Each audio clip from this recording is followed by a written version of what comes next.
Sah, Jokowi adalah presiden para pemimpin dunia. Pak SBY jangan nangis ya Pak, jangan baper Pak. Finally, it is now my great pleasure to hand over the G20 presidency to President Widodo.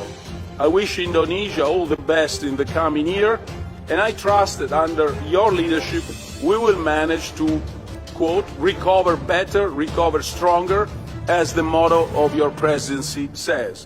Thank you all. I have to say that I'm a great admirer of what Indonesia has been doing, and in particular of the action of President Widodo. I think in a very difficult context, in which the geopolitical divides have reached the climax, Indonesia has demonstrated an enormous capacity to bring parties together, to promote dialogue, and to try to push for solutions.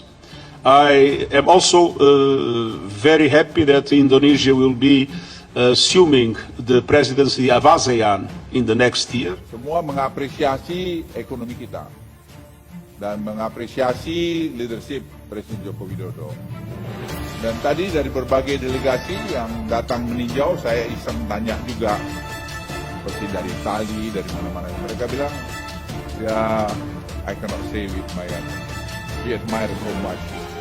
Nah, ini yang kita dorong, dan tentu Pak Jokowi selalu menekankan bagaimana food security, energy security menjadi isu ke depan yang harus kita juga mengambil kesempatan sebagai negara yang bisa memperbaiki supply chain itu. Ya, suatu kebanggaan tersendiri bagi negara ini bahwa Indonesia sudah sah memegang presidensi G20 yang akan dimulai pada 1 Desember 2021 sampai November 2022. Dan untuk pertama kalinya Indonesia mendapatkan kesempatan menjadi tuan rumah KTT G20. Indonesia akan meneruskan estafet presidensi G20 dan Italia.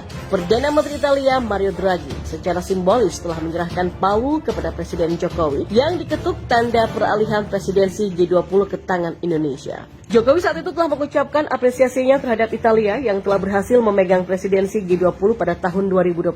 Penyerahan sesi penutupan KTT G20 berlangsung di La Nuvola, Roma pada presidensi G20 Indonesia. Penyerahan sesi penutupan KTT G20 berlangsung di La Nuvola, Roma pada presidensi G20 Indonesia akan mendorong bersama-sama dalam pemulihan ekonomi dunia dengan tema yang sangat membanggakan, yakni Recover Together, Recover Stronger. Lebih lanjut, presidensi G20 akan mengusung pertumbuhan yang inklusif, people-centered, serta ramah lingkungan dan berkelanjutan.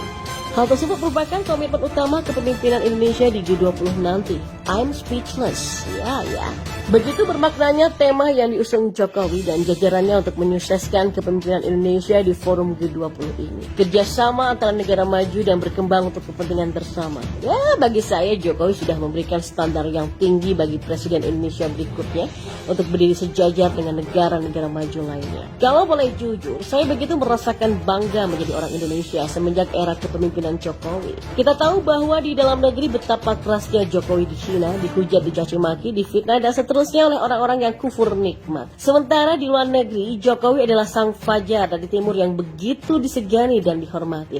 Saya nggak tahu ada apa dengan orang Indonesia. Dan tidak mengherankan bagi saya jika ada seorang profesor dari negara lain begitu mengagumi kejeniusan Jokowi sebagai pemimpin negara ini. Ya, saya tidak meragukan kejeniusan Jokowi membawa bahtera besar yang bernama Indonesia ini menuju negara maju. Sementara pihak oposan yang selalu melecehkan kepemimpinan Jokowi menutup hati nuraninya untuk mengakui bahwa beliau memang punya niat baik untuk membangun bangsa ini. Rasa benci dan dendam terhadap Jokowi yang berkecamuk telah menampar keras wajah mereka bahwa Jokowi sangat diperhitungkan oleh negara-negara maju. Nobody's perfect. Tetapi setidaknya Jokowi lebih baik dibandingkan dengan presiden yang terdahulu. Meskipun ada kekurangan di sana sini, setidaknya Jokowi sudah berusaha dan berupaya membuat negara ini tidak terpuruk sampai jauh. Pada kesempatan di acara pertemuan tersebut, Jokowi secara langsung mengundang para pemimpin dunia yang hadir melanjutkan diskusi pada KTT G20 di Bali yang rencananya diadakan pada 30 sampai 31 Oktober 2022. Ya, kami akan menjamu yang mulia dan Bapak Ibu di ruang terbuka di hamparan pantai Bali yang indah, yang menginspirasi gagasan-gagasan inovatif untuk produktivitas G20 ke depan. Sampai bertemu di Indonesia. Terima kasih, kata Jokowi kala itu. Mantap bener ya. Berharap para kepala negara yang menghadiri acara tersebut akan menikmati seluruh keindahan alam Indonesia khususnya Bali. Jadi biarkan para pemimpin dunia juga merasakan kemajuan yang sudah dicapai oleh kepemimpinan Jokowi. Dan dipilihnya Indonesia menjadi presidensi G20 bukanlah seperti mengharapkan durian runtuh. Ya, Begitu luar biasanya Indonesia dipercaya dan terpilih sebagai tuan rumah dalam forum yang paling bergengsi ini. Dan tentunya ini merupakan momen yang bersejarah dan patut kita banggakan. Jujur saja, banyak negara anggota G20 seperti negara maju lainnya sangat layak menjadi tuan rumah. Tapi Indonesia yang adalah negeri berflower ternyata mampu untuk mengadakan pertemuan para pemimpin dunia yang berpengaruh dalam perekonomian dunia. Ini seharusnya menjadi catatan bagi kaum oposan yang selalu merendahkan dan nyinyir terhadap pencapaian pemerintahan Jokowi selama ini. Mereka sepertinya enggan untuk mengakui hasil pembangunan dan ekonomi yang mereka nikmati selama ini. Seharusnya mereka malu bahwa Jokowi sangat disegani oleh para pemimpin dunia. Dan begitulah kelompok barisan sakit hati yang selalu denial dengan pencapaian Jokowi selama beliau menjabat. Mereka nggak melihat proses dari kinerja Jokowi untuk membangun negara ini menjadi lebih baik. Yang mereka lakukan hanya menyerang, mengeluh, unjuk rasa, dan membuat kegaduhan, mencaci maki. Sekali lagi, saya bangga, tapi tidak overprop dengan terpilihnya Jokowi untuk presidensi G20. Tapi semoga Jokowi dan jajarannya selalu diberikan kesehatan agar terus bisa membangun negeri ini tanpa lelah. Ya, thanks to Pak Jokowi, terima kasih sudah pinter banget memimpin bangsa ini. Terima kasih karena telah mengharumkan nama Indonesia di forum internasional. Ini merupakan kehormatan bagi Indonesia karena Jokowi adalah presiden dari para pemimpin dunia. Dan selamat dan sukses deh. Dan memang saya bisa tersenyum bangga tuh ketika melihat foto yang di-share dalam grup WA. Foto tersebut adalah foto Jokowi bersama pemimpin dunia dalam acara KTT G20. Senyum saya karena saya mencoba membaca keadaan atau suasana yang ada di foto tersebut. Untuk foto yang pertama yang membuat saya tersenyum adalah ketika ada foto Jokowi bersebelahan dengan Trump waktu itu dan menjadi pusat pandangan oleh pemimpin lain yang ada di momen foto tersebut. Meskipun posisi berdirinya Jokowi bersebelahan dengan Trump, Presiden Amerika Serikat, tetapi pandangan orang-orang yang ada di situ justru tertuju pada Jokowi loh. Hal tersebut seperti menunjukkan bagaimana sih sosok Jokowi begitu menarik dalam acara bergengsi tersebut di tahun kemarin. Paling penting adalah dunia pun tahu bagaimana proses demokrasi yang sedang terjadi di Indonesia. Jokowi menjadi primadona karena mampu menanggulangi dan tetap menjaga keadaan Indonesia tetap kondusif meskipun proses demokrasi disertai dengan berbagai isu yang berpotensi menyebabkan perpecahan. Selain itu nggak mudah loh, nggak gampang bagi sebuah negara berkembang bisa sekuat Indonesia dalam menghadapi iklim ekonomi yang nggak menentu saat ini. Apalagi banyak negara-negara yang mengalami krisis, tetapi Indonesia masih bisa mempertahankan predikat sebagai negara yang layak investasi, bahkan masuk dalam negara yang potensi krisisnya nol. Indonesia di bawah Jokowi dipandang dan menjadi perhatian dunia karena kebijakan-kebijakan yang diambilnya serta mampu menjaga demokrasi yang transparan dan adil.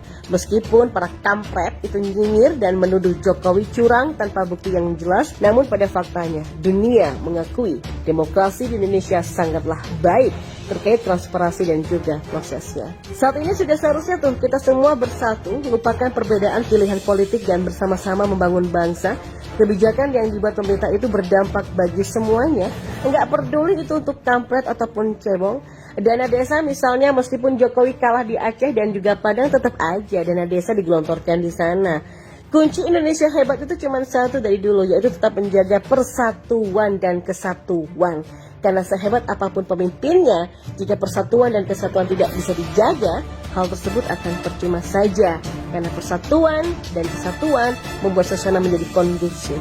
Kalau sudah kondusif, aman, banyak hal produktif yang bisa dilakukan untuk membuat Indonesia menjadi lebih baik. Negara yang kondusif, energinya akan dapat lebih banyak difokuskan untuk memikirkan hal-hal yang lebih produktif, bukan berkutat dengan hal remeh-temeh yang tidak berfaedah apa-apa bagi kehidupan nyata. Harapan kita semua tentu saja Indonesia semakin baik dan akan lebih baik lagi.